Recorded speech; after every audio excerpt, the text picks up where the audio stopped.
कि टाइटियन और न्यूटियन के साथ में युहाओ होता है और इसी के साथ में युहाओं के बॉडी में कोई पावर एक्टिवेट होने लगती है जहां पर एक आइस का फ्लावर जैसा स्ट्रक्चर क्रिएट हो गया था और इसके अंदर कोई और भी पावर आने लगती है और यह पावर स्नोगल की आइस पावर थी। लेकिन हम देखते हैं कि यह यहाँ पर बेबी के जैसे बहुत सारे स्ट्रक्चर क्रिएट होने लगते हैं, मगर वही हम देखते हैं कि युहाओं को इसके बारे में कुछ भी समझ में नहीं आता और इसी के साथ उसे समझ में नहीं आता कि आखिरकार यह पर हो क्या रहा है। तभी हम देखते हैं कि यहाँ पर कोई पावर एक्टिवेट होने लगती है और इससे देखकर ऐसा लग रहा था कि यहाँ पर कोई सील टूटने वाली है। तभी हम देखते हैं कि युहाओं की स्पिरिचुअल आई भी एक्टिवेट हो जाती है और इसी के साथ इसके अंदर से पावर बाहर आने लगती है और इसी के साथ यह पावर आसमान तक जाती है और इसके बारे में न्यूटियन को पता चल गया था और न्यूटियन कहता है कि यह ना तो अब टूटने वाला है, लेकिन हम देखते हैं कि इसके वजह से युहाओं के बॉडी में पेन होने लगती है और इसी के साथ युहाओं ने इसे बर्दाश्त कर लिया था और अब स्पिरिचुअल सी के अंदर वाली सील भी टूट गया था। इसके अंदर में देखते हैं कि एक बहुत ही क्यूट बेबी है जो कि तुरंत ही अंडे के टूटे हुए हिस्से को उठाते ही उसे खाने लगती है, मगर तभी युहाओ भी यहाँ पर आ जाता है और युहाओ उसे पूछता है कि क्या मैं तुम्हें याद हूँ और हम देखते हैं कि वो बेबी कुछ टाइम के लिए कुछ नहीं बोली और कहती है डैडी बोलने लगती है और युहाओ इसके ऐसे बात से पूरी तरह से हैरान हो गया था और उसके बारे में कोई भी अंदाजा नहीं था और स्नोगल बहुत ही खुश थी और वह तुरंत ही बाहर आ गई थी और युहाओ इसे देखकर और भी हैरान हो गया था और कहता है कि स्नोगल तो अब एक बेबी बन गई और इसी के साथ स्नोगल युहाओ को देखकर बहुत ही खुश होती है और वह तुरंत ही युहाओ के गले से लगती है और कहती है डैडी कहती है और युहाओ इस बात से परेशान हो गया था और इसी के साथ उसके कान से धुआं निकलने लगता है और उसे कुछ भी समझ में नहीं आ रहा था कि स्नोगल उसे डैडी क्यों बोल रही है और वह बेबी युहाओ को फिर उसे डैडी कहने लगती है। तभी हम देखते हैं कि टाइटियन भी इसे सुनकर हैरान हो गया था और कहता है युहाओ यहाँ पर क्या हो रहा है और यह बेबी कौन है। तभी हम देखते हैं कि टाइटियन स्नोगल को बहुत ही अजीब तरह से देखने लगता है, इसके वजह से स्नोगल उसे देखकर डरने लगती है और इसी वजह से स्नोगल अपने आइस पावर को रिलीज करने लगती है, जिसके बाद वह आइस पावर यहाँ से बाहर भी जा रही थी। हम देखते हैं कि न्यूटियन यहाँ पर फिर से कुछ भी नहीं होने देना चाहता था, इसी वजह से वह अपने पावर से स्नोगल के आइस पावर को सील कर दिया था और स्नोगल इन दोनों को देखकर डर रही थी, इसलिए वो युहाओ से भी इसके बारे में बताने लगती है और कहती है ये तो पूरे लोग हैं। हम देखते हैं कि न्यूटियन इस पर कुछ नहीं बोल पाता, लेकिन हम देखते हैं कि युहाओ स्नोगल को समझाने लगता है और कहता है कि यह कोई बैड पीपल नहीं है, इसलिए तुम इनके साथ ऐसा करना बंद करो। जिसके बाद हम देखते हैं कि स्नोगल भी इसके बात को मान जाती है, इसलिए वह बेबी अपने आइस पावर को रोक लेती है। हम देखते हैं कि स्नो बेबी के वजह से टाइटियन का चेहरा फ्रीज हो गया था, इसलिए टाइटियन अपने चेहरे से आइस को हटाता है और कहता है ये बेबी तो काफी क्यूट है, इसलिए हम इसे बात करे बिना कैसे रह सकते हैं। हम देखते हैं कि वह इसे बात करने के लिए जाता है, तभी हम देखते हैं कि न्यूटियन ने उसे रोक लिया था और वह युहाओ से कहता है तुमने इस न्यू लाइफ को क्रिएट किया है। तब इस पर युहाओ कहता है पहले तो वह स्नो गर्ल थी, लेकिन फिर मेरे मास्टर ने उसे सोल के रूप में रिसीव कर दिया और इसलिए अब ये एक छोटे बेबी के रूप में हो गई है। तब इसके बात को सुनकर टाइटियन कहता है स्नोगल ही आइस एम्परर है जो कि तीनों हेवनली किंग में से एक ही है और फिर वह हैरान होते हुए कहता है कि ये तो अब तुम्हारे पास में है। तभी हम देखते हैं स्नोगल इसको देखते ही डर गई थी इसलिए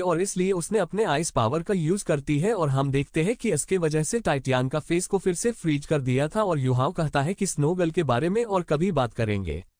न्यूटियन कहता है क्या स्नो बेबी तुम्हारे लिए सोलिन को ऐड कर सकती है। तब इसके बारे में सुनते ही स्नो बेबी इसके लिए काफी एक्साइटेड हो गई थी, इसलिए वह तुरंत अपने पावर का यूज करने लगती है और वह युहाओ के लिए सोलिन को ऐड करने के लिए रेडी हो गई थी। लेकिन स्नो बेबी किसी बात से उदास हो गई थी और कहती है तुम्हारे पास सोलिन के लिए तो कोई जगह नहीं बची है। तब इस पर युहाओ कहता है मैंने तो अभी लेवल 50 में ब्रेक थ्रू किया है और एनस वजह से मेरे पास में अभी भी एक सोलिन के लिए जगह बचा हुआ है। तब इसके वजह से स्नो बेबी और भी परेशान हो जाती है और वह कहती है मेरे लिए एक जगह काफी नहीं है। तब इस पर युहाओ कहता है मैं इसके लिए क्या करूं। तब इस पर न्यूटियन कहता है तुम्हारे पास तो सेकंड मार्शल सोल है और इसलिए तुम उसे एक्टिवेट क्यों नहीं करते। तब न्यूटियन के बात को सुनकर युहाओ ने अपने मार्शल सोल को एक्टिवेट कर लिया था और इसमें केवल एक सोल्डिंग थी। तब इसे देखकर स्नो बेबी इसके अंदर एंटर कर जाती है। तब टाइटियन इसे देखकर और ज्यादा हैरान हो गया था और अभी भी इसके बारे में ज्यादा कुछ समझ में नहीं आता और हम देखते हैं स्नीगल युहाओ के स्पिरिचुअल सी में होती है जहां पर कि वह अपने पावर को एक्टिवेट करने लगती है और स्नो बेबी युहाओ के सोल्डिंग में अपना सोल्डिंग एंड करने के लिए